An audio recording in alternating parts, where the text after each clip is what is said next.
Now we will show how to perform the treatment using the HIFU device. Firstly, we need to ask the patient to sign the informed consent, and inform them about the contraindications and precautions after the surgery. Next, we can remove the patient's makeup, and clean their skin. Before the treatment, we need to take photos of the patient's face from the front, side, and 90-degree angles.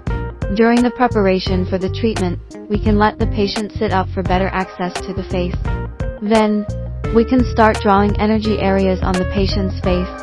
It is important to draw the lines to avoid sensitive nerves since our HIFU technology can reach the deepest fascia layer of the skin. We can prepare a special ruler in advance for soft skin. Firstly, we will draw the restricted area, starting with the marginal mandibular nerve, which is located at the corner of the patient's mouth. We need to draw a line which interval distance from the corner of the mouth is approximately 1.5 centimeters away, about the width of one finger.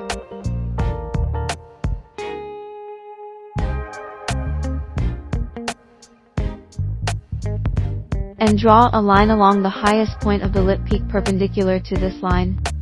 Please note that the 3mm and 4.5mm HIFU cartridges should not be used in this area. It is important not to operate directly on the mandible during the treatment, and we can lift the patient's face up during the treatment. The second area is the ear temporal nerve, which is located in our tragus. We should draw a vertical line about 1.5 centimeters away from the tragus.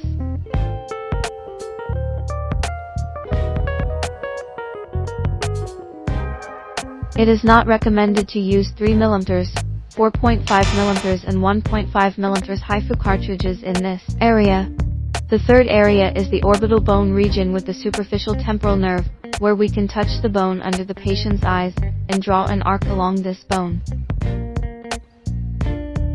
However, we are not allowed to operate within the orbital bone. The fourth area involves drawing a line from T corner of our eye to the hairline.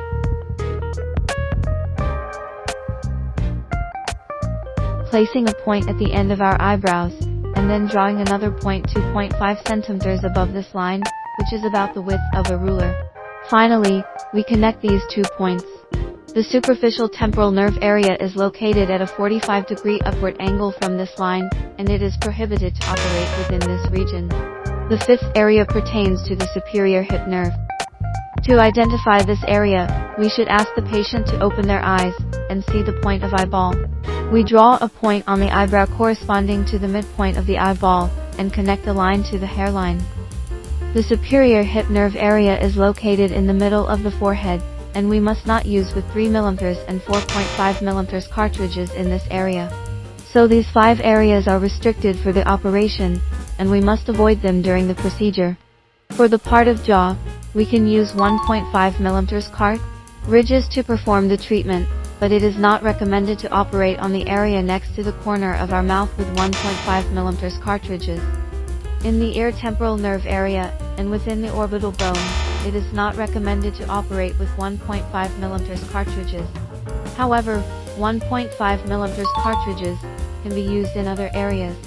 In addition, at a position of a 45-degree angle, which is the ear temporal nerve, it is not recommended to use 1.5mm cartridges.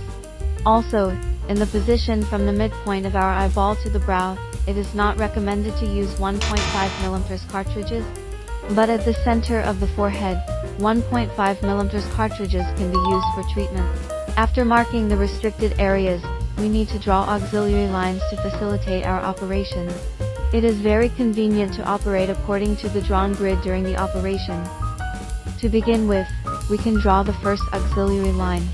We need to mark a point on the side of our nose, another point on the highest point of the cheekbones, and a point on the tragus.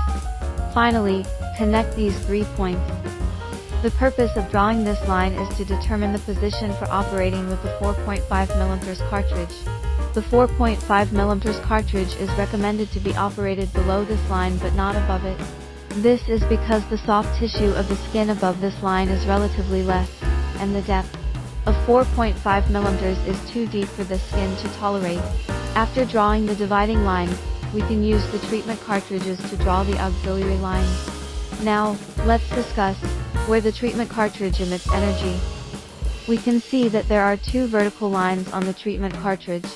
In fact, the energy emission position is within the area between the 2 vertical lines, not in the entire black area, where energy will be emitted. At this position of the cartridge, we can see that there are E3 lines here, so the emitted energy position is within the area of the width of these 3 lines. Therefore, when we draw lines, we need to draw grids based on these 2 lines and 3 lines above the treatment cartridge. Let's start with drawing the auxiliary lines. First of all, we use the length of the 2 lines of the treatment cartridge to mark the points. The distance between the points is the same as the length of the lines on the treatment cartridge.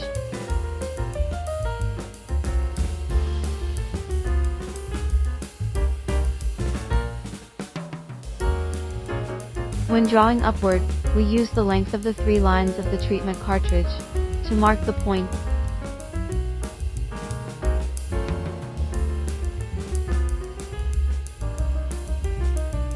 After drawing, we connect the points with a ruler.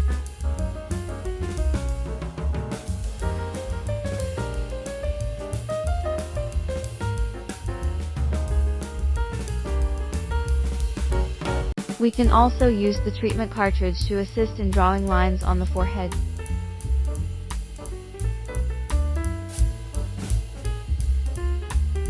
Now let's demonstrate how to draw lines for double chin treatment.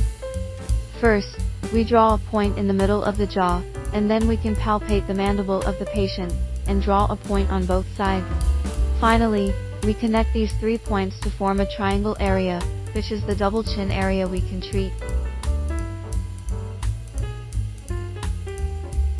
Generally, double chin treatment is recommended to be done with the 4.5mm cartridge. Therefore, we also use this treatment cartridge to draw auxiliary lines at fixed points. We can operate from the middle to both sides by stamping, and after finishing the first treatment, operate from bottom to top again.